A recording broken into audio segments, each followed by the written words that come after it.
নমস্কার, আমি দীপঙ্কর বংচ্যাটার থেকে।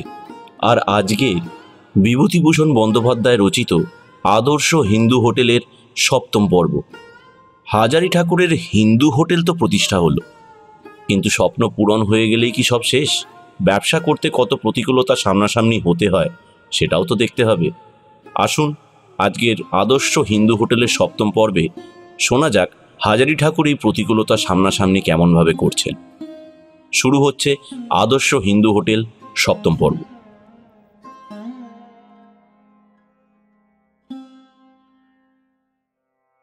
একদিন রানাঘাটের স্টেশন মাস্টার হাজারিকে ডেকে পাঠালেন। হাজারি নিজে যেতে রাজি নয়, কারণ স্টেশন মাস্টার হচ্ছেন সাহেব, তা সে জানে। নরেন যাওয়াই ভালো।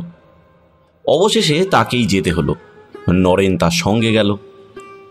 সাহেব বললেন, তোমার নাম হাজারি? হিন্দু হোটেল রাখো বাজারে? হ্যাঁ হুজুর। তুমি প্ল্যাটফর্মে কেটার করবে? হিন্দু ভাত, ডাল, মাছ, দহি? হাজারি নরেনের মুখের দিকে চাইল। সাহেবের কথা সে ঠিক বুঝতে পারল না। নরেন ব্যাপারটা সাহেবের থেকে ভালো করে বুঝে নিয়ে হাজারিকে বোঝালো। রেলযাত্রীর সুবিধার জন্য রেল কোম্পানি স্টেশনের প্ল্যাটফর্মে একটা হিন্দু ভাতের হোটেল খুলতে চায়। সাহেব হাজারির নাম ডাক শুনে তাকে ডেকে পাঠিয়েছে। আপাতত ১৫০ টাকা জমা দিলে তারা লাইসেন্স মঞ্জুর করবে এবং রেলের খরচে হোটেলের ঘর বানিয়ে দেবে। হাজারি সাহেবের কাছে বলে আসলো যে সে রাজি আছে। স্টেশন মাস্টার নরেনকে একখানা টেন্ডার ফর্ম দিয়ে ঘরগুলো ভরিয়ে নিয়ে হাজারির নাম সই করিয়ে আনতে বললেন। স্টেশনের এই হোটেল নিয়ে তারপর জোর কম্পিটিশন চলল। নৈহাটির এবং কৃষ্ণনগরের ২ জন ভাটিয়া হোটেলওয়ালা টেন্ডার দিল এবং ওপরওয়ালা কর্মচারীদের ভেতর থেকে তদ্বির তাগাদাও শুরু করল। নিজ রানাঘাটের বাজারে এই খবরটা কেউ রাখত না। শেষের দিকে, অর্থাৎ যখন টেন্ডারের তারিখ শেষ হওয়ার অল্প কয়েকদিন মাত্র বাকি, যদু বাড়ুজ্জে কথাটা শুনতে পেল।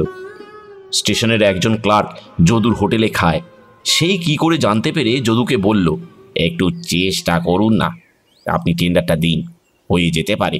যদু চুপি চুপি টেন্ডার সই করে ৫ টাকা টেন্ডারের জন্য জমা দিয়ে আসলো। সেদিন বেচু চক্রবর্তী সবে হোটেলের গদিতে এসে বসেছে। এমন সময় পদ্মজি ব্যস্ত সমস্ত হয়ে আসলো। বলল, এই শুনেছ গা? শুনে এলাম একটা কথা। কি? স্টেশনে ভাতের হোটেল করে দেবে কোম্পানি। একখানা দরখাস্ত করে দাও না। স্টেশনে? ওতে খদ্দের হবে না। আরে দূরের যাত্রীদের মধ্যে কে ভাত খাবে? সব কলকাতা থেকে খেয়ে আসবে। তোমার খালি বসে বসে এসব পরামর্শ আর রাজা উজির মারা। সবাই তো আর দূরের যাত্রী থাকে না। যারা গাড়ি বদলে খুললে নাইনে যাবে তারা তো খাবে। আর এই ধরো, এখানকার যেসব গাড়ি কলকাতা যায়, তারা যদি দুপুরে ভাত পায় তাহলে এখানেই খেয়ে যাবে।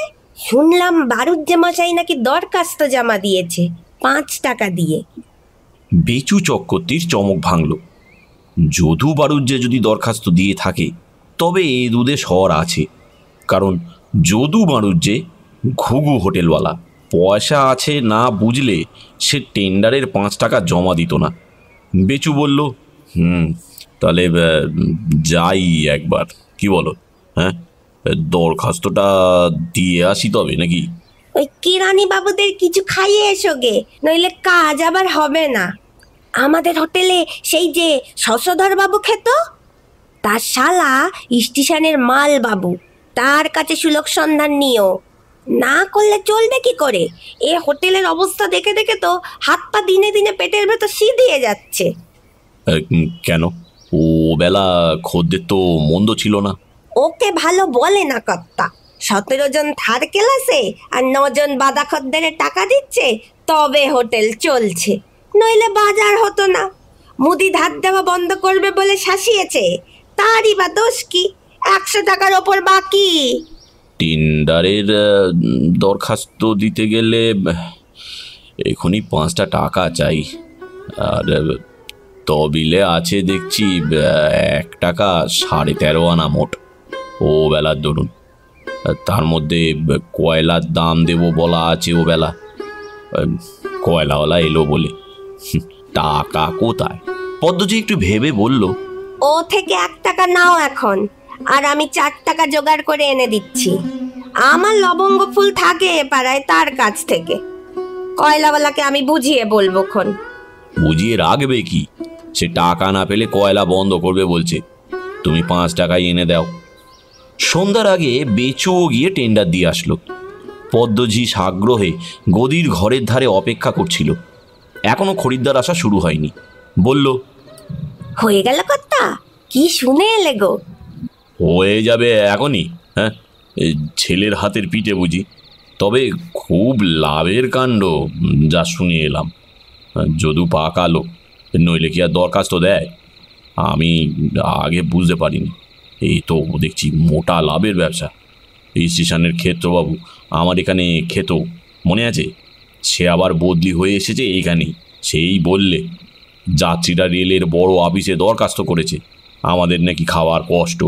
তাছাড়া রেল কোম্পানি এলের টিকিট আলো দেবে, পাকা দেবে, ঘর করে দেবে। তার দরুন কিছু নেবে না আপাতত। রেলের বোর্ড না কি আছে, এই তাদের অর্ডার যাত্রীদের সুবিধে আগে করে দিতে হবে। যথেষ্ট লোক খাবে পদ্ম। মোটা পয়সার কাণ্ড যা বুঝে এলাম।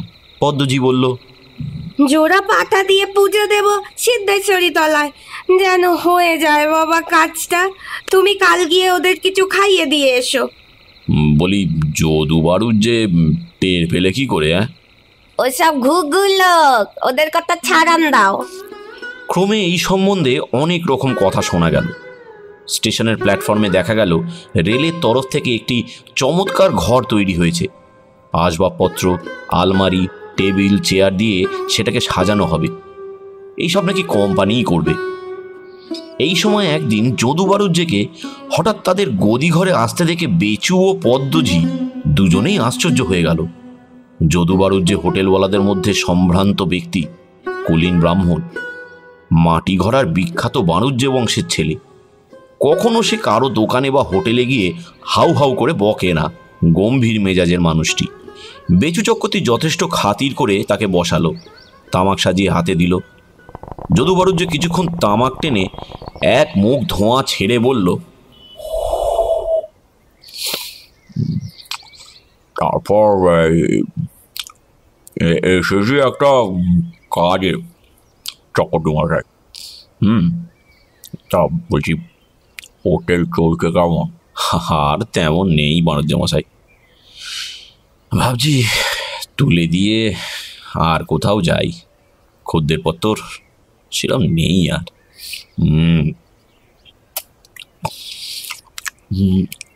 আপনার কাছে আমার আসার উদ্দেশ্যটা বলি। স্টেশনে হোটেল হচ্ছে জানেন নিশ্চয়ই। আমি একটা টেন্ডার দিই। শুনলাম আপনিও নাকি দিয়েছেন। হ্যাঁ, তা আমিও।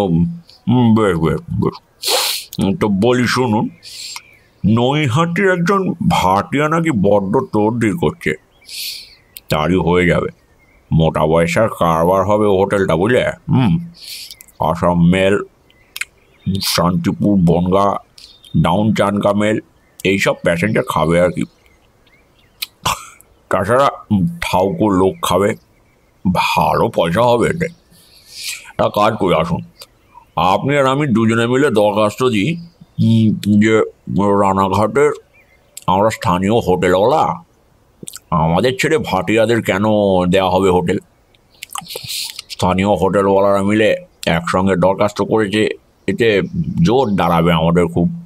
বেচু বুঝলো নিতান্ত হাতের মুঠোর বাইরে চলে যায় বলেই আজ যদু বাড়ুজ্জে তার গদিতে ছুটে এসেছে। নইলে ঘুঘু যদু কখনো লাভের ভাগাভাগি করতে রাজি হবার পাত্র নয়। বললে, তা বেশ, দরখাস্ত লিখে আনুন, আমি না হয় সই করে দেবো এখন। যদু বাড়ুজ্জে পকেট থেকে একখানা কাগজ বের করলো, বলল, আরে সে কি আর বাকি আছে? সে অশ্বিনী উকিলকে দিয়ে মুর্শিদাবাদে গিয়ে টাইপ করিয়ে ঠিক করে এনেছি। আপনি এখানটায় সই করুন। যদু বাড়ুজ্জে সই নিয়ে চলে গেলে পদ্মজি এসে বলল, কি গা কর্তা? বেচু হেসে বলল, কারে না পড়লে কি ঘুঘু যদু মানুষ যে এখানে আসে কখনো? হ্যাঁ, সেই হোটেল নিয়ে এসেছিল, শুনবে? তাও ভালো, বেশি যদি বিক্রি হয় ভাগাভাগিও ভালো। এখানে তোমার আর চলবেই না, যা দাঁড়াচ্ছে। হোক স্টেশনে তাহলে আদা বকরাতেই হোক। দিন 20-22 পরে একদিন যদু বাড়ুজ্জে বেচুর গদি ঘরে ঢুকে যেভাবে ধপ করে হতাশভাবে তক্তপোষের এক কোণে বসে পড়ল, তাতে পদ্মঝি বুঝল স্টেশনের হোটেল হাতছাড়া হয়ে গিয়েছে। কিন্তু পরবর্তী সংবাদের জন্য পদ্মঝি প্রস্তুত ছিল না। যদু বলল, শুনেছেন চক্রবর্তী মশাই? কাণ্ডটা শোনেননি? বেচু চক্রবর্তী ওভাবে যদু বাড়ুজ্জকে বসতে দেখে আগেই বুঝেছিল যে খবর শুভ নয়। তবুও সে ব্যস্তভাবে জিজ্ঞেস করলো, কি কি কি ব্যাপার? এই স্টেশনের থেকে আসছি এইমাত্র, আজ ওদের হেড অফিস থেকে টেন্ডার মঞ্জুর করে নোটিশ পাঠিয়েছে। বেচু এ কথার উত্তরে কিছু না বলে উদ্বিগ্ন মুখে যদু বাড়ুজ্জের মুখের দিকে চেয়ে রইল। কার হয়ে গেল জানেন? না, সেই ভাটিয়া ব্যাটার বুঝি? আর তাহলেও তো ছিল ভালো। হলো হাজারি, তোমাদের হাজারি। বেচু ও পদ্মঝি দুজনেই বিস্ময়ে অস্ফুট চিৎকার করে উঠল। বেচু চক্রবর্তী বলল, দেখে এলেন? নিজের চোখে ছাপা অক্ষরে নোটিশ বোর্ডে টাঙিয়ে দিয়েছে। পদ্মঝি হতবাক হয়ে যদু বাড়ুজ্জের দিকে চেয়ে রইল। মনে হলো কথাটা যেন সে এখনো বিশ্বাসই করতে পারছে না। বেচু চক্রবর্তী বলল, তাহলে ওরই হলো? এই কথার কোনো অর্থ নেই। যদুও বুঝল, পদ্মঝিও বুঝল, এটা শুধু বেচুর মনের গভীর নৈরাশ্য ও ঈর্ষার অভিব্যক্তি মাত্র। যদু বাড়ুজ্জে বলল, ওহ, লোকটার বরাত খুবই ভালো যাচ্ছে দেখছি। ধুলো মুঠো ধরলে সোনা মুঠো হচ্ছে। আজ 21 বছর এই রেলবাজারে হোটেল চালাচ্ছি। আমরা গেলাম ভেসে, আরও হাতাবেরি ঠেলে আপনার হোটেল পেট চালাতো। তার কি না সবই বরাত। কেন হলো কিছু শুনলেন নাকি? টাকা ঘুষ ঘাস দিয়েছিল নিশ্চয়ই? না না, টাকার ব্যাপার নেই এর মধ্যে। হেড অফিসের বোর্ড থেকে নাকি মঞ্জুর করেছে। এখানকার স্টেশন মাস্টার সাহেব নাকি ওর পক্ষে খুব লিখেছিল। কোন কোন প্যাসেঞ্জার ওর নামে লিখেছে হেড অফিসে। খুব ভালো রান্না করে নাকি, এই সব। আর কিছুক্ষণ থেকে যদু চলে গেলে পদ্মঝি বলল, বলি এ কি হলো কর্তা? হ্যাঁ, তাই তো। মুরুই পুরো বমনটা বড় বড় বেড়েছে, অসহ্য হয় না। কি আর করবো বলো, আমি ভাবছি কি?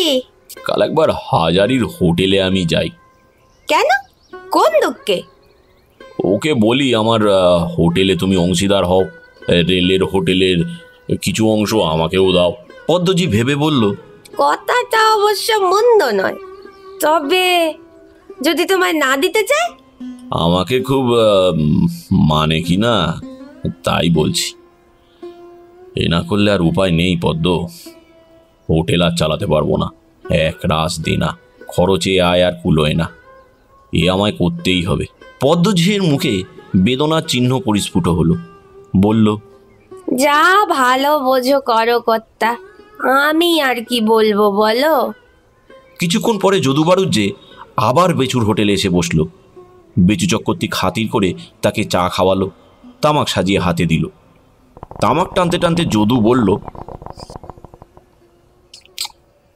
একটা মতলব মনে এনেছি চক্রবর্তী মশাই, তাই আবার এলাম। বেচু সকৌতূহলে বলল, কি বলুন তো? আমি পাল চৌধুরীদের নায়েব মহেন্দ্রবাবুকে বলেছিলাম, ওরা জমিদার, ওদের খাতির করে রেল কোম্পানি, বুঝলে? তা মহেন্দ্রবাবুর চিঠি নিয়ে কাল চলুন, আপনি আর আমি কলকাতা রেল অফিসে একবার আপিল করি গিয়ে। পদ্মজি দৌড়ের কাছেই ছিল। সে বলল, তাই যান গিয়ে কর্তা, আমিও চাই ওই মুরুই পুরো বমনটা যেন দোকান না পায়, দুজনে তাই যান। বেচু চক্রবর্তী ভেবে বলল, কখন যেতে চান কাল? সকাল সকাল যাওয়াই ভালো, বড়বাবুকে ধরতে হবে গিয়ে। পাল চৌধুরীদের পুকুরে মাছ ধরতে আসেন প্রায়। গড়ফেটে বাড়ি, বড় ভালো লোক। মহেন্দ্রবাবু চিঠি নিয়ে গিয়ে ধরি। যদু চলে গেলে বেচু চক্রবর্তী পদ্মকে বলল, কিন্তু তাহলে হাজারির কাছে আমার ওভাবে যাওয়া হয় না। ও সব টের পাবেই যে আমরা আপিল করেছি। ওকেও নোটিশ দেবে কোম্পানি, আপিলের শুনানিও হবে। তারপরে কি আর ওর কাছে যাওয়া যায়? না, তা তো হয় না। ও দরকার নেই, বাদ দেন গে। যাতে ওর উচ্ছেদ হয় তাই করেন। বেশ, যা বলো। পরের দিন যদু মারুজ্যের সঙ্গে বেচু চক্রবর্তী কয়লাঘাটে রেলের বড় অফিসে যাবে বলে বেরোলো এবং সন্ধ্যের পরে আবার রানাঘাটে ফিরল। বেচু যখন নিজের হোটেলে ঢুকলো তখন খাওয়া দাওয়া আরম্ভ হয়েছে। পদ্মজি ব্যস্তভাবে বলল, কি হলো কর্তা? বেচু বলল, আর কি, মিথ্যে যাতায়াতটাই সার হলো। 2 টাকা বেরিয়ে গেল। তারা বললে এ আমাদের হাতে নেই, টেন্ডার মঞ্জুর হয়ে বোর্ডের কাছে চলে গিয়েছে, এখন আর আপিল খাটবে না। তবে যান, কাল হাজারির কাছেই যান। না, তার আর দরকার নেই। বারুজ্জে মশাই আসবার সময় বললেন ওর হোটেল আর আমার হোটেল একসঙ্গে মিলিয়ে দিতে। এই ঘর ছেড়ে সামনের মাসে ওর ঘরেই। এ কিন্তু খুব ভালো কথা। এই ছোট লোকটার সাথে কাজ না করে বারুজ্জে মশাইয়ের কাছে কাজ করা অনেক ভালো। পরবর্তী 15 দিনের মধ্যে রানাঘাট রেলবাজারে 2টি উল্লেখযোগ্য ঘটনা ঘটে গেল। স্টেশনের আপ প্ল্যাটফর্মে নতুন হিন্দু হোটেল খোলা হলো। শ্বেত পাথরের টেবিল, চেয়ার, ইলেকট্রিক আলো, পাখা দিয়ে সাজানো আধুনিক ধরনের পরিষ্কার পরিচ্ছন্ন অতি চমৎকার হোটেল। হোটেলের মালিকের স্থানে হাজারি নাম দেখে অনেকেই আশ্চর্য হয়ে গেল। আর একটা বিশিষ্ট ঘটনা, বেচু চক্রবর্তীর পুরনো হোটেলটি উঠে যাবে এমন একটা গুজব রেলবাজারে সর্বত্র রটে গেল। সেদিন বিকালের দিকে হাজারি তার পুরনো অভ্যেস মতো চুন্নির ধার থেকে বেরিয়ে ফিরছেন। এমন সময় পদ্মজির সঙ্গে রাস্তায় দেখা। হাজারি পদ্মকে ডেকে বলল, আরে ও ও পদ্ম দিদি, কোথায় যাচ্ছ গা? পদ্মজি দাঁড়ালো। তার হাতে একটা ছোট্ট পাথরের বাটি।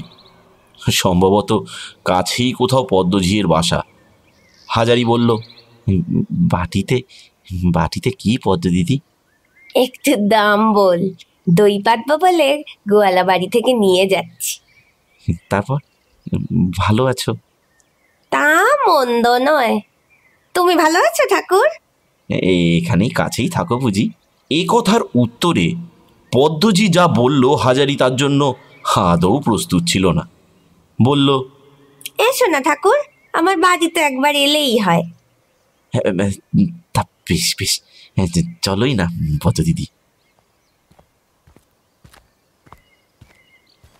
ছোট্ট বাড়িটা, একপাশে একটা পাতকুয়ো, অন্যদিকে টিনের রান্নাঘর এবং গোয়াল। পদ্মজি রোয়াকটাতে একখানা মাদুর এনে হাজারির জন্য বিছিয়ে দিল। হাজারি খানিকটা অস্বস্তি ও আড়ষ্ট ভাব বোধ করছিল। পদ্মজি তার মনি, তাদেরই হোটেলে সে এতদিন 7 বছর কাজ করেছে। এই কথাটা কি সহজে ভোলা যায়? এমনকি পদ্মজিকে সে চিরকাল ভয় করে এসেছে। আজও যেন সেই ভাবটা কোথা থেকে এসে জুটল। পদ্মজি বলল, পান সাজবো, তা খাবে? হাজারি আমতা আমতা করে বলল, তা তা বরং একটা। পান সেজে একটা চায়ের পিঁড়ি চেনে হাজারির সামনে রেখে পদ্ম বলল, তারপর রেলের হোটেল তো পেয়ে গেছো শুনলাম, তা ওখানে বসাবে কাকে? ওখানে বসাবো ভাবছি ওই বংশীর ভাগ্নে, সেই নরেন। নরেনকে মনে আছে? হ্যাঁ, ও সেই তাকে। মাইনে কত দেবে? সেসব কথা এখনো না ঠিক হয়নি। ও তো আমার এই হোটেলে খাতাপত্র রাখে, দেখাশোনা করে, বড় ভালো ছেলেটি। তা ভালো। তা চক্রবর্তী মশাইয়ের শরীর ভালো আছে? কদিন ওদিকে আর যেতে পারিনি। হোটেল চলছে কেমন? হোটেল চলছে মন্দ নয়, তবে আমি কি বলছিলাম ঠাকুর, কর্তামশাইকে রেলের হোটেলে একটা অংশ দিয়ে রাখো না, তা তোমার সুবিধেই হবে। হাজারি এ প্রস্তাবের জন্য একদম প্রস্তুত ছিল না। একটু বিস্ময় সুরে বলল, কর্তা, কি করে থাকবেন? ওর নিজের হোটেল? সে জন্য ভাবনা নেই, সে আমি দেখব। কি বলো? এখন এখন আমি কোনো কথা দিতে পারবো না পদ্ম দিদি। তবে একটা কথা আমার মনে হচ্ছে, তা বলি। রেল কোম্পানি যখন টেন্ডার নেয় তখন যার নাম লেখা থাকে তাছাড়া আর কোনো লোকের অংশ টংশ থাকতে দেবে না হোটেলে। ও, হোটেল তো আর আমার নয়, হোটেল তো রেল কোম্পানির। ঠাকুর, একটা কথা বলবো? তুমি তো এখন বড় হোটেলওয়ালা, অনেক পয়সাও রোজগার করে শুনি, কিন্তু আমি তোমায় সেই হাজারি ঠাকুরই দেখি। তুমি এসো আমাদের হোটেলে, আবার এসো। হাজারি বিস্ময় সুরে বলল, চক্রবর্তী মশাইয়ের হোটেলে রাতে? সে মনে মনে ভাবল, পদ্ম দিদির মাথা খারাপ হয়ে গেল নাকি? বলে কি? পদ্ম কিন্তু বেশ দৃঢ় স্বরেই বলল, সত্যি বলছি ঠাকুর, এসো আমাদের ওখানে আবার। কেন বলো তো পদ্ম দিদি, তুমি এই কথা কেন বলছো? তবে বলি শোনো, তুমি এলে আমাদের হোটেলটা আবার জাগবে। এমন ধরনের কথা হাজারি কখনো পদ্মজির মুখে শোনেনি। সেই পদ্মজি আজ এই ধরনের কথা বলছে তাকে। হাজারি গলে গেল। সে ভুলে গেল যে সে একজন বড় হোটেলের মালিক। পদ্মদিদি তার মনিবের দরের লোক। তার মুখের এই কথা যেন হাজারির জীবনের সর্বশ্রেষ্ঠ পুরস্কার। এরই আশায় যেন সে এতদিন রানাঘাটের রেলবাজারে এত কষ্ট করেছে। অন্য লোকে হাজার ভালো বলুক, পদ্মদিদির ভালো বলা তাদের চেয়ে অনেক উঁচু, অনেক বেশি মূল্যবান তার কাছে। কিন্তু পদ্ম যা বলছে তা যে হয় না, এই কথা সে পদ্মকে কি করে বোঝায়? যখন সে গোপালনগরে চাকরি ছেড়ে আবার চক্রবর্তী মশাইয়ের হোটেলে চাকরি নিয়েছিল, তখনও যদি তারা তাকে তাড়িয়ে না দিত, তবে তো নিজস্ব হোটেল খুলবার কল্পনাও তার মনে আসতো না।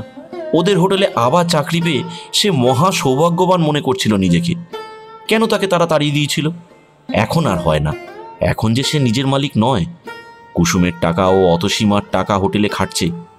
তার উন্নতি অবনতির সঙ্গে অনেকগুলো প্রাণীর উন্নতি অবনতি জড়ানো। নিজের খেয়াল খুশিতে যা তা করা এখন আর চলবে না। টেপির ভবিষ্যৎ দেখতে হবে। টেপি আর নরেন অনেক দূর এগিয়ে এসেছে, এখন তো আর পিছানো চলে না। হাজারি পদ্মঝির মুখের দিকে দুঃখ ও সহানুভূতির দৃষ্টিতে চেয়ে বলল, আমার ইচ্ছে করে গো পদ্ম দিদি, কিন্তু কিন্তু এখন যাওয়া হয় কি করে তুমিই বলো। পদ্ম যে কথাটা বোঝে না তা নয়, সে নিতান্তই মরিয়া হয়ে কথাটা বলে ফেলেছিল। হাজারির কথার সে কোনো জবাব না দিয়ে ঘরের মধ্যে ঢুকল এবং কিছুক্ষণ পরে একটা কাপড় জড়ানো ছোট্ট পুঁটলি এনে হাজারির সামনে রাখল। বলল, পড়তে জানো তো? তো পড়ে দেখো না। হাজারি পড়তে জানে না তা নয়, তবে ও কাজে সে খুব পারদর্শী নয়। তবু পদ্মদিদির সামনে সে কি করে বলে যে সে ভালো পড়তে পারে না? পুঁটলি খুলে সে দেখল খান কয়েক কাগজ, তার মধ্যে আর কিছুই নেই। পদ্মজি তাকে বিপদ থেকে উদ্ধার করল। সে নিজেই বলল, ককানা হ্যান্ড নোট, তা সব শুদ্ধ 700 টাকার হ্যান্ড নোট। কর্তাকে আমি টাকা দেই, তা যখন দরকার হয়েছে তখন। নিজের হাতে চুড়ি বিক্রি করি, মাকড়ি বিক্রি করি, তা ছিল তো সবই। তখন একখানা স্ত্রী ছিলাম, তা দুখানা সোনা দানা ছিল তো অঙ্গে।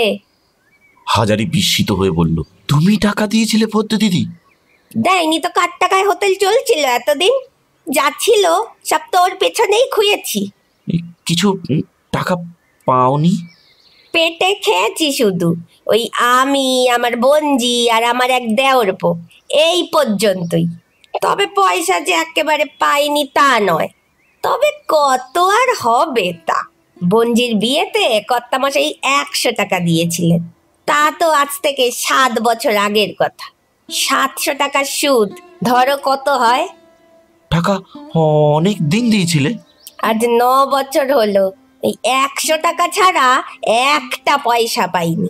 কর্তামশাই কেবলই বলে আসেন, একটু অবস্থা ভালো হোক হোটেলের, সব হবে, দেব। আচ্ছা, ওকে আগে থেকে জানতে নাকি? না রানাঘাটে আলাপ। সেসব অনেক কথা ঠাকুর। উনি আমাদের গায়ের ফুলে নবলা চক্রবর্তীদের বাড়ির ছেলে। ওর বাবার নাম ছিল তারাচাঁদ চক্রবর্তী। বড় ভালো লোক ছিলেন তিনি, অবস্থাও ভালো ছিল তার। আমাদের কর্তা হচ্ছেন তারাচাঁদ চক্রবর্তীর বড় ছেলে। লেখাপড়া তেমন শেখেননি, বললে রানাঘাটে গিয়ে হোটেল করব। পদ্ম, কিছু টাকা দিতে পারো? তা দিলাম টাকা, সে আজ হয়ে গেল। হাজারি ঠাকুরের মনে কৌতূহল জাগলেও সে দেখল আর অন্য কোনো প্রশ্ন পদ্ম দিদিকে না করাই ভালো। গ্রামে এত লোক থাকতে তারাচাঁদ চক্রবর্তীর বড় ছেলে তার কাছেই টাকা চাইল কেন? সেই বা টাকা দিল কেন? রানাঘাটে বেচুর হোটেলে তার ঝিগিরি করা নিতান্ত দৈবাদিন যোগাযোগ, না আগে থেকেই অবলম্বিত ব্যবস্থার ফল? এসব কথা হাজারি জিজ্ঞাসা করলে তাকে দোষ দেওয়া যেত না। কিন্তু হাজারির বয়স হয়েছে, জীবনে তার অভিজ্ঞতা হয়েছে কম নয়। সে এই বিষয়ে কোনো প্রশ্ন না করে বলল, আচ্ছা হ্যান্ড নোটগুলো তুলে রেখে দাও পদ্ম দিদি, ভালো করে, সব ঠিক হয়ে যাবে, টাকাও তোমার হয়ে যাবে, এগুলো তুমি রেখে দাও। পদ্ম কীরকম এক ধরনের হাসি হেসে বলল, ও সব তুলে রেখে কি করবো ঠাকুর? ও সব কোন কালে তমাদি হয়ে ভূত হয়ে গিয়েছে, পরেই দেখো না ঠাকুর। হাজারি অপ্রতিভ হয়ে শুধু বলল, ও। যা ছিল কিছু নেই গো ঠাকুর, সব ওই হোটেলের পেছনে দিয়েছি। আর কি আছে এমন হাতে, ছাই বলতে রাইও না। শেষের কথাগুলি পদ্মজি যেন আপন মনেই বলল, বিশেষ কাউকে উদ্দেশ্য করে না। হাজারি অত্যন্ত দুঃখিত হলো। পদ্মজির এমন অবস্থা সে কখনো দেখেনি। ভিতরের কথা তো সে জানতো না। মিছিমিছি কত রাগ করেছে পদ্মদির ওপর। আরও কিছুক্ষণ বসে হাজারি চলে আসলো। সে কিছুই যখন করতে পারবে না, তখন আপাতত অপরের দুঃখের কাহিনী শুনেই বা লাভ কি? বাসায় ফিরতেই সে এমন একটি দৃশ্য দেখল যাতে সে একটি অদ্ভুত ধরনের আনন্দের ও তৃপ্তির অনুভূতি পেল। বাইরের দিকে ছোট ঘরটার মধ্যে টেপির গলা। সে বলছে, নরেন্দা, চা না খেয়ে কোথাও যেতে পারবেন না, বসুন। নরেন বলছে, না না, একবার এই হোটেলে যেতে হবে। তুমি বোঝো না আশা, এই স্টেশনের হোটেল এখন তো বন্ধ, কিন্তু মামাবাবু আসবার আগে এই হোটেলের সব দেখাশোনা আমায় সব ঠিকঠাক করে করতে হবে তো। টেপির ভালো নাম যে আশালতা, হাজারি নিজেই তা প্রায় ভুলতে বসেছিল। নরেন ইতিমধ্যে কোথা থেকে যে তার সন্ধান পেল কে জানে। টেপি আবার আবদারের সুরে বলল, না, ওসব কাজ টাজ থাকুক। আপনি আমাকে আর মাকে টকি দেখাবেন বলেছিলেন, আজ নিয়ে যেতেই হবে। কি আছে আজ? আনবো একখানা টকির কাগজ রয়েছে ও ঘরে, ঢাক বাজিয়ে কাগজ বিলি করে বেড়াচ্ছিল ওরা, খোকা একখানা এনেছে। যাও চট করে নিয়ে এসো তো। হাজারির ইচ্ছা ছিল না এদের কথাবার্তার মধ্যে সে বাধা দেয়। এমনকি সে এক প্রকার নিঃশব্দেই রোয়াক থেকে পার হয়ে চলে যাওয়ার চেষ্টা করছিল। অমনি টেপি টকির কাগজের সন্ধানে এসে একেবারে বাবার সামনে পড়ে গেল। টেপি পাছে কোনো প্রকার লজ্জা পায়, এই জন্য হাজারি অন্যদিকে চেয়ে বলল, এই যে টেপি, তোর মা কোথায় রে? টেপি হঠাৎ যেন একটু জড়সড় হয়ে গেল, বলল, কে বাবা, কখন এলে? টের পাইনি তো। হাজারির কিন্তু মনে হলো টেপি তাকে দেখে খুব একটা খুশি হয়নি, যেন ভাবছে আর একটু পরে বাবা আসলে ক্ষতিটা কি হতো। হাজারির বুকের ভেতরটা কোথায় যেন বেদনায় টনটন করে উঠল। মেয়ে সন্তান, আহা বেচারি, সব কথা কি ওরা গুছিয়ে বলতে পারে, না নিজেরাই বুঝতে পারে? টেপি কি জানে তার নিজের মনের খবর কি?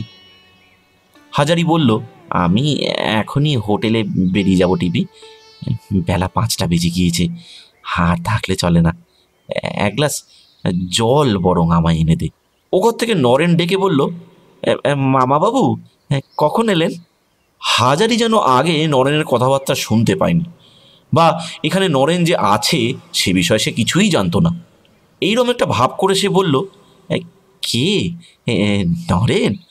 তা কখন এলে বাবাজি? অনেকক্ষণ এসেছি মামাবাবু, চলুন আমিও হোটেলে বেরোচ্ছি। বলতে বলতে নরেন আগে এসে দাঁড়ালো।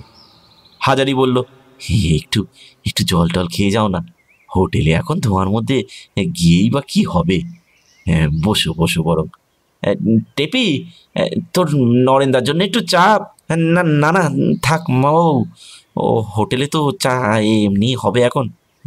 তা হোক, আমার বাসায় যখন এসেছো তখন এখান থেকে চা খেয়ে যাও। বলেই হাজারি বাড়ির মধ্যের ঘরের ভেতরে সরে গেল। টেপির মা তখনও রান্নাঘরের দাওয়ায় একখানা মাদুর বিছিয়ে অঘরে ঘুমাচ্ছে। বেচারি চিরকাল খেটে মরেছে এরসোলা গ্রামে। এখন চাকর যখন প্রায় সব কাজই করে দেয়, তখন সে জীবনটাকে একটু উপভোগ করে নিতে চায়। হাজারি স্ত্রীকে আর জাগালো না। সবাই মিলে বড় কষ্ট করেছে চিরকাল। এখন সুখের মুখ যখন দেখেছে, তখন সে তাতে বাদ ছাড়বে না। টেপির মা ঘুমিয়ে থাকুক। বাড়ির বাইরে যেতে যাচ্ছে এমন সময় নরেন মাথা চুলকাতে চুলকাতে একটু লাজুক সুরে বলল, মামা বাবু, এই গিয়ে আশা বলছিল, মানে মামিমাকে নিয়ে আর ওকে নিয়ে একবার টকি দেখিয়ে আনবার কথা। তা আপনি কি বলেন? টেপি যে এ কথা তার কাছে বলতে নরেনকে অনুরোধ করেছে, এ বিষয়ে হাজারি সন্দেহ রইল না। তার মনে কৌতুক ও আনন্দ দুই দেখা দিল। ছেলে মানুষ সব, এরা কি করে না করে বয়োবৃদ্ধ লোকে সব বুঝতে পারে, অথচ বেচারিরা ভাবে তাদের মনের খবর কেউ রাখে না। সে ব্যস্ত হয়ে বলল, তা যাবে, যাও না। হ্যাঁ, হাত যাবে, পয়সা করি সব তোমার মামিমার কাছে আছে। হ্যাঁ, চেয়ে না। কখন ফিরবে? রাত 8টা হবে মামাবাবু। আপনি নিজে এই স্টেশনে যদি গিয়ে বসেন একটু। আচ্ছা, তা হোক, এই স্টেশনে আমি যাব এখন। সে তুমি ভেবো না, তুমি ওদের নিয়ে যাও। ও টেপি, ডেকে দে তো তোর মাকে, অবেলায় পড়ে পড়ে ঘুমোচ্ছে। ডেকে দে, যাস যদি, তবে সব তৈরি হয় নাকি? যা। হাজারিয়া দেরি না করে বাড়ি থেকে বেরিয়ে গেল। ছেলে মেয়েদের আমোদের পথে সে বিঘ্ন সৃষ্টি করতে চায় না। প্রথমে বাজারের হোটেলে এসে এবেলা রান্নার সব ব্যবস্থা করে দিয়ে বেলা পড়লে সে আসতো স্টেশনের প্ল্যাটফর্মের হোটেলে। এখানে সে বড় একটা বসে না, নরেনই এখানকার ম্যানেজার। এসব সাহেবি ধরনের ব্যবস্থা তার যেন কেমন একটা লাগে। সন্ধে তখন 7:30। চাটগা মেল আসবার আর বেশি দেরি নেই। বনগাঁর গাড়িও এক্ষুনি ছাড়বে। এই সময় থেকে রাত্রি 11:30 পর্যন্ত Sirajganj, Dhaka Mail, North Bengal Express প্রভৃতি বড় বড় দূরের ট্রেনগুলোর ভিড়। যাত্রীরা যাতায়াত করে বহু, অনেকেই খায়। হাজারির আশা ছাড়িয়ে গিয়েছে এখানকার খরিদ্দারের সংখ্যা। স্টেশনের হোটেলে দুজন নতুন লোক রান্না করে। এখানে বেশিরভাগ লোকে চায় ভাত আর মাংস। সেই জন্য ভালো মাংস রান্না করতে পারে এই ধরনের লোক বেশি বেতন দিয়ে রাখতে হয়েছে। পরিবেশন করবার জন্য 3 জন চাকর।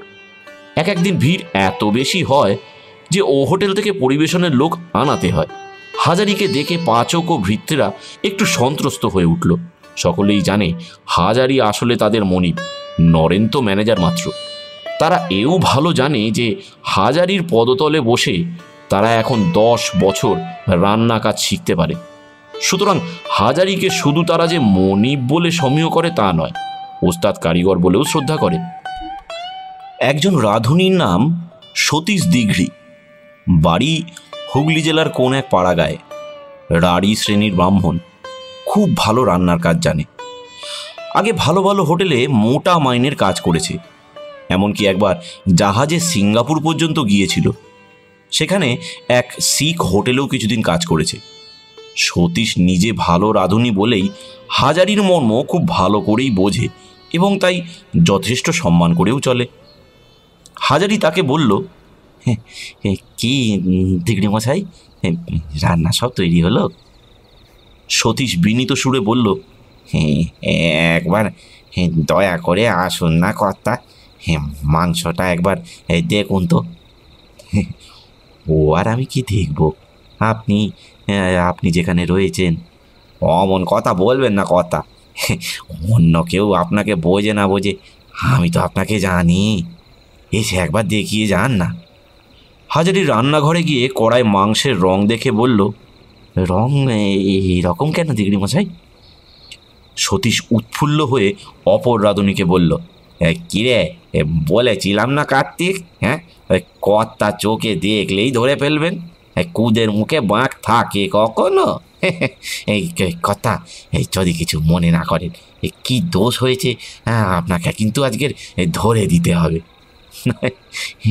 পরীক্ষা দিতে হবে ডিগ্রি মশাই? আবার এই বয়সে? এই লঙ্কার বাটনাটা হয়নি, পূর্ণ লঙ্কা, তাতেই রং হয়নি, রং হবে শুধু লঙ্কার গুণে। এই কথা মশাই, এই স্বাদে কি আপনার পায়ের ধুলো মাথায় নিতে ইচ্ছে করে? কিন্তু আর একটা দোষ হয়েছে, এই সেটাও ধরুন। হাজারি তীক্ষ্ণ দৃষ্টিতে মাংসের কড়ার দিকে কিছুক্ষণ চেয়ে রইল, তারপর বলল, এই কষা মাংসে যে গরম জল ঢেলেছিলেন তা তো ভালো করে মনে হয় ফোটেনি, এই সেই জন্য পেঁজা উঠেছে, ওতে মাংস জটুর হয়ে যাবে। সতী সৈন্য পাচকদের দিকে চেয়ে বলল, শোন কার্তিক, শোন, আমি বলেছিলাম না তোমায় জল ঢালবার সময় যে এতে পেঁজা উঠেছে আর মাংস নরম হবে না? আর কর্তা মশাই না দেখে কি করে বুঝে ফেলেছেন দেখ, ওস্তাদ বটে। হ্যাঁ, আপনি কর্তা। হাজারি হেসে কি একটা বলতে যাচ্ছিল, এমন সময় চট্টগ্রাম মেল এসে সশব্দে প্ল্যাটফর্মে ঢুকতেই তার কথার সূত্র ছিঁড়ে গেল। হোটেলের লোকজন অন্যদিকে ব্যস্ত হয়ে পড়ল। বেশ ভালো ঘর, বিজলি আলো জ্বলছে, মার্বেল পাথরের টেবিলে বাবু খরিদ্দাররা খেতে বসেছে। ভীষণ ভিড় খরিদ্দারের। ওদিকে বনগা লাইনের ট্রেনও এসে দাঁড়িয়েছে। কলরব, হইচই, ব্যস্ততা, পয়সা গোনার কুল করা যায় না। এই তো জীবন। বেচু চক্রবর্তীর হোটেলের রান্নাঘরে বসে হাতাবেড়ি নাড়তে নাড়তে এইরকম একটা হোটেলের কল্পনা করত সে, কিন্তু কখনো সাহস করেনি। এত সুখও তার অদৃষ্টে ছিল। পদ্মদিদির কত অপমান আজ সার্থক হয়েছে এই অপ্রত্যাশিত কর্মব্যস্ত হোটেল জীবনের মধ্যে। আজ কারও প্রতি তার আর কোনো বিদ্বেষ নেই। হঠাৎ হাজারির মনে পড়ল চাকদা থেকে হাঁটা পথে গোপালনগরে যাওয়ার সময় সেই ছোট্ট গ্রামের গোয়ালাদের বাড়ির বধূটির কথা। হাজারি তাকে কথা দিয়েছিল তার টাকা হাজারি ব্যবসায় খাটিয়ে দেবে। সেকাল যাবে। গরিব মেয়েটির টাকা খাটাবার এই ভালো ক্ষেত্র। বিশ্বাস করে দিতে চাইল হাজারির দুঃসময়। সুসময়ে সেই সরলা মেয়েটির দিকে তাকে একটু তো চাইতে হবেই, নতুবা ধর্ম থাকে না। পরদিন সকালেই হাজারি নতুন পাড়া রওনা হলো। চাকদা স্টেশন পর্যন্ত অবশ্য ট্রেনেই আসলো, বাকি পথটুকু হেঁটে চলল। সেই রকম বড় বড় তেঁতুল গাছ ও অন্যান্য গাছের জঙ্গলে দিন মানেই এ পথে অন্ধকার। হাজারির মনে পড়ল সেবার যখন সে এ পথে গিয়েছিল তখন রানাঘাট হোটেলের চাকরি তার সবে গিয়েছে, হাতে পয়সা নেই। পথ হেঁটে এই পথে সে চাকরি খুঁজতে বের হয়েছিল। আর আজ অনেক তফাৎ হয়ে গিয়েছে। এখন সে রানাঘাটের বাজারের দুটি বড় হোটেলের মালিক। তার অধীনে 10-12 জন লোক খাটে। যে মেয়েটির জন্য আজ তার এই উন্নতি, হাজারি সাধ্য নেই তার বিন্দুমাত্র প্রত্যুপকার করে। অতসীমা বড় মানুষের মেয়ে, তার উপর সে বিবাহিতা। হাজারি তাকে কি দিতে পারবে? কিন্তু তার বদলে যে দুটি একটি সরলা দরিদ্র মেয়ে তার সংস্পর্শে এসেছিল, সে তাদের ভালো করবার চেষ্টা করতে পারে। নতুন পাড়ার গোয়ালা বউটি এদের মধ্যে একজন। নতুন পাড়া পৌঁছাতে বেলা প্রায় 9টা বাজল। গ্রামের মধ্যে ঢুকতে না ঢুকতেই হাজারি পথের ধারের একটা তেঁতুল গাছের ছায়ায় কাদের যেন একটা গরুর গাড়ি পড়ে আছে তার ওপর বসে পড়ল। সর্বাঙ্গে ঘাম, এক হাঁটু ধুলো। একটু জিরিয়ে নিয়ে ঘাম মরলে সামনের ক্ষুদ্র ডোবাটার জলে পা ধুয়ে জুতো পায়ে দিয়ে ভদ্রলোক সেজে গ্রামে ঢোকাটাই যুক্তিসঙ্গত সে মনে করল। একটি প্রৌঢ়বয়স্ক পথিক যশোরের দিক থেকে আসছিল। হাজারিকে দেখে সে কাছে গিয়ে বলল, দেশ লাই আছে? আছে, বসুন। আপনারা? ব্রাহ্মণ। হ্যাঁ, প্রণাম হই, প্রণাম হই। একটু পায়ে ধুলো দেন ঠাকুর মশাই। লোকটির নাম কৃষ্ণলাল, জাতিতে শাঁখারি, বাড়ি পূর্ববঙ্গ অঞ্চলে। কথাবার্তায় বেশ টান আছে পূর্ববঙ্গের। বনগাঁর ইছামতির ঘাটে তাদের শাঁখার বড় ভর নোঙর করে আছে। কৃষ্ণলাল পায়ে হেঁটে এ অঞ্চলের গ্রামগুলি এবং ক্রেতার আনুমানিক সংখ্যা ইত্যাদি দেখতে বের হয়েছে। কাজের লোক বেশিক্ষণ বসে না। একটা বিড়ি ধরিয়ে শেষ করবার আগেই কৃষ্ণলাল উঠতে চাইল। হাজারি কথাবার্তায় তাকে বসিয়ে রাখল। বনগা থেকে 17 মাইল পথ হেঁটে ব্যবসার খোঁজ নিতে যে লোক বেরিয়েছে তার ওপর অসীম শ্রদ্ধা হলো হাজারির। ব্যবসা কি করে করতে হয় লোকটা জানে। সে বলল, কাঁচা টাজা চলে, আমার কাছে আছে। কৃষ্ণলাল এক গাল হেসে বলল, তা ঠাকুর মশাই পেশার যদি দেন দয়া করে তবে তো ভাগী। এই বসো, তবে এক চিলিম সাজি। হাজারি খুব বেশি যে গাঁজা খায় তা নয়, তবে উপযুক্ত সঙ্গী পেলে এক আধ চিলিম খেয়ে থাকে। আজকাল রানাঘাটে গাঁজা খাওয়ার সুবিধে নেই। হোটেলে সকলে তাকে খাতির করে, তার উপরে নরেন আছে। এইসব কারণে হোটেলে ও ব্যাপার আর চলে না। বাসায় তো নয়, সেখানে তো আবার টেপি আছে। আবার যাত্রার সঙ্গেও গাঁজা খাওয়া উচিত নয়, তাতে মান থাকে না। আজ উপযুক্ত সঙ্গী পেয়ে হাজারি একটুখানি হৃষ্ট মনে ভালো করে ছিলিম সাজল। কলকেটি ভদ্রতা করে কৃষ্ণলালের হাতে দিতে যেতেই কৃষ্ণলাল এক হাত জিভ কেটে হাত জোর করে বলল, বাপরে, আপনারা দেবতা, পেশাদ করে দিন আগে। কথায় কথায় হাজারি নিজের পরিচয় দিল। কৃষ্ণলাল খুশি হলো। সেও বাজে লোকের সঙ্গে মিশতে ভালোবাসে না। নিজের চেষ্টায় সে রানাঘাটের বাজারে দুটি বড় বড় হোটেলের মালিক। তার সঙ্গে বসে গাঁজা খাওয়া যায় বটে।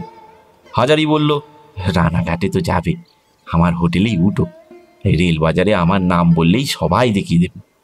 পয়সা দিও না কিন্তু, হ্যাঁ, আমি সই দিয়ে দিচ্ছি, তোমার সঙ্গে আমার কথা আছে। কৃষ্ণলাল পুনরায় হাত জোর করে বলল, আগে ওইটি মাফ করতে হবে কর্তা, আপনার হোটেলেই উঠব, কিন্তু বিনি পয়সা খেতে পারবো না। ব্যবসার নিয়ম তা নয়, ন্যায্য নেবে ন্যায্য দেবে, এ না হলে ব্যবসা চলে না। ও হুকুম করবেন না ঠাকুর মশাই। বেশ, তা যা ভালো বোঝো। কৃষ্ণলাল আবার পায়ের ধুলো নিয়ে প্রণাম করে বিদায় নিল। হাজারি গ্রামের মধ্যে ঢুকে শ্রীচরণ ঘোষের বাড়ি খুঁজে বার করল। শ্রীচরণ ঘোষ বাড়িতেই ছিল। হাজারিকে দেখেই চিনতে পারল। এইসব স্থানে কালে ভদ্রে লোকজন আসে, কাজেই মানুষের মুখ মনে থাকে অনেক দিন। বউটি সংবাদ পেয়েই ছুটে আসলো, গলায় আঁচল দিয়ে প্রণাম করলো। বলেছিলেন যে 2 মাসের মধ্যে আসবেন খুড়োমশাই, তা 2 বছর 2.5 বছর হয়ে গেল যে, মনে পড়লো এতদিন পরে মেয়ে বলে? তা তো পড়লো মা। এসো, সাবিত্রী সমান হ মা। ভালো আছো তো? আপনি যেমন রেখেছেন। তা আপনাদের বাড়ির সব ভালো খুড়োমশাই? তা এখন একরকম ভালো। কুসুম দিদির সাথে দেখা হয়েছিল, ভালো আছে? হ্যাঁ, ভালো আছে গো। আমার কথা বলেছিলেন? হাজারি এইবারে বিপদে পড়ল। এখান থেকে সেই সেবা যাবার পরে গোপালনগরে চাকরি করলো অনেক দিন। তারপর কতদিন পরে রানাঘাটে গিয়ে কুসুমের সঙ্গে দেখা। এই কথা তখন কি আর মনে ছিল? এই ঠিক মনে পড়ছে না বলেছিলাম কি না। নানা কাজে ব্যস্ত থাকি, সব সময় সব কথা মনেও পড়ে না। ছাই, বুড়ো তো হয়েছি মা। আহা, বুড়ো হয়েছেন না আরো কিছু? আমার পিসে মশাইয়ের থেকে আপনি তো কত ছোট। কে, গঙ্গাধর? হ্যাঁ, তা গঙ্গাধর আমার চেয়ে অন্তত 16-17 বছরের বড় হবে। আপনি বসুন খুড়োমশাই, আমি আপনার হাত পা ধোয়ার জল আনি। শ্রীচরণ ঘোষ তামাক সেজে এনে হাতে দিয়ে বলল, আপনি তো দা ঠাকুর বৌমার বাপের বাড়ির গায়ের লোক, সব শুনেছি আমরা। সেবার আপনি চলে গেলে বৌমা সব পরিচয় দিলেন। হাজারি বলল যে সে বউটির বাপের বাড়ির গায়ের লোক নয়, তবে তার পিসিমার শ্বশুরবাড়ির গ্রামের লোক বটে, এবং বউয়ের পিতৃকুলের সঙ্গে তার বহুদিন থেকে জানাশোনা আছে। শ্রীচরণ বলল, দা ঠাকুর, আমরা ছোট জাত, বলতে সাহস হয় না। যখন এবার পায়ের ধুলো দিয়েছেন তখন 2-4 দিন এখানে একবার থাকুন না। বৌমারও বড্ড স্বাদ, আপনি 2 দিন থাকেন, আমায় বলতে বলেছে। হাজারি এখানে কুটুম্বিতার নিমন্ত্রণ খেতে আসেনি। এমনকি আজও বেলা রওনা হতে পারলেই ভালো হয়। 2টি বড় হোটেলের কাজ, সে না থাকলে সব বিশৃঙ্খল হয়ে যাবে। হাজার কাজ বুঝলেও নরেন এখনো ছেলে মানুষ, তার ওপর দুটো হোটেলের ক্যাশের দায়িত্ব রাখাটা ঠিক না। রান্না করবার সময় বউটিও ঠিক ওই অনুরোধই করল। যখন দুদিন থেকে যেতেই হবে, যাবার তাড়াতাড়ি কিসে? সেবার ভালো করে সেবা যত্ন না করতে পেরে এদের মনে কষ্ট হয়েছে, এবার তা হতে দেবে না। হাজারি হেসে বলল, হ্যাঁ মা, সেবার দুদিন থাকলে কোনো ক্ষতি ছিল না, কিন্তু এবার তার ইচ্ছে করলেও হওয়ার জো নেই। হাজারির কথার ভাবে বউটি অবাক হয়ে তার মুখের দিকে চেয়ে বলল, কেন খুড়োমশাই, এবার থাকতে পারবেন না কেন? কি হয়েছে? এই সেবার চাকরি ছিল না, বলেছিলাম, মনে আছে? এবার চাকরি হয়েছে, তা তো বুঝতেই পেরেছি। ভালোই তো, ভগবান ভালোই করেছেন। কোথায় খুড়োমশাই? গোপালনগরে। ও, তাই এ রাস্তা দিয়ে হেঁটে যাচ্ছেন বুঝি? ঠিক বুঝেছ মা, মায়ের আমার বড্ড বুদ্ধি। আহা, তা এর মধ্যে আবার বুদ্ধির কথা কি আছে খুড়োমশাই? বেশ, কিন্তু তুমি বটি দেখে কেটো মা, আঙুল কেটে ফেলবে। ঝিঙেগুলো ধুয়ে ফেলো এবার। গোপালনগরের কোথায় চাকরি করছেন খুড়োমশাই? কুণ্ডুদের বাড়ি। খুব বড় লোক বুঝি? নিশ্চয়ই, নইলে রাঁধুনি রাখে কখনো পাড়া গায়ে? খুব বড় লোক। ওদের বাড়ি পুজো হয় না খুড়োমশাই? হ্যাঁ, খুব জাকের পুজো হয়, মস্ত প্রতিমে, যাত্রা পাঁচালি। আমায় নিয়ে দেখিয়ে আনবেন এবার পুজোর সময়। আপনার কোনো হ্যাংনামা পোয়াতে হবে না। আমাদের বাড়ির গরুর গাড়ি আছে, তাতে উঠে বাপে ঝিয়ে যাব, আবার তারপর দিন দেখে শুনে ফিরবো। কেমন? বেশ তো। নিয়ে যাবেন তাহলে, কথা রইল কিন্তু। আমি কখনো কোনো জায়গায় যাইনি খুড়োমশাই। বাপের বাড়ির গা আর শ্বশুর বাড়ির গা, ব্যাস হয়ে গেল। আমার বড্ড কোনো জায়গায় যেতে ইচ্ছা করে, তা কে নিয়ে যায়? হাজারির মনে অত্যন্ত কষ্ট হলো। মেয়েটিকে একটু শহর বাজারের মুখ তাকে দেখাতেই হবে। সে বুঝিয়ে বলল, সে যা পারবে সেটাই করবে। পাকা কথা থাকলো। একবার তামাক খেয়ে নিয়ে বলল, মা, সেই টাকার কথা মনে আছে? হ্যাঁ, টাকা আপনার দরকার? কত দিতে পারবে? তখন ছিল 80 টাকা, এই 2 বছরে আরো গোটা 20 হয়েছে। বধূটি লজ্জায় মুখ নিচু করে বলল, আপনার জামাই না লোক ভালো, গত সন তামাক পুঁতে 2 পয়সা লাভ করেছিল। আমাকে তা থেকে 20টা টাকা এনে দিয়ে বলল, ছোট বউ, এটা রেখে দাও, এটা তোমার। বেশ, টাকাটা আমায় দিয়ে দাও সবটা। নিয়ে যান, আমি তো সেইবারই বলেছিলাম। ভালো মনে দিচ্ছ তো মা? অমন কথা বলবেন না খুড়োমশাই, আপনি আমার বাপের বয়সী ব্রাহ্মণ দেবতা। 2টো কানা করি আপনার হাতে দিয়ে অবিশ্বাস করব? এমন মতি যেন ভগবান কখনো না দেন। মেয়েটির সরল বিশ্বাসে হাজারির চোখে জল আসলো।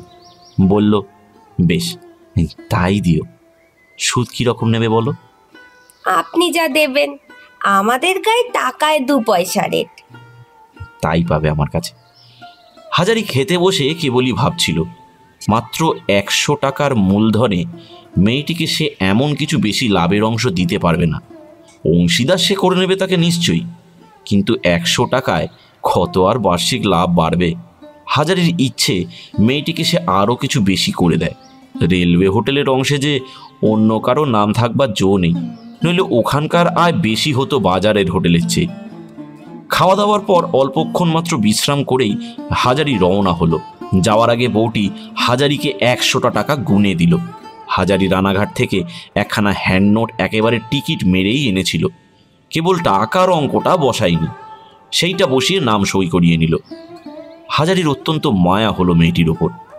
যাওয়ার সময় সে বারবার বলল, এবার যখন আসবো শহরগুড়ি নিয়ে আসবো। সেটা কিন্তু মনে থাকে জানো মা? গোপালনগর? তুমি যেখানে বলবে। আবার কবে আসবেন? দেখি, এবার হয়তো বেশি দেরি হবে না।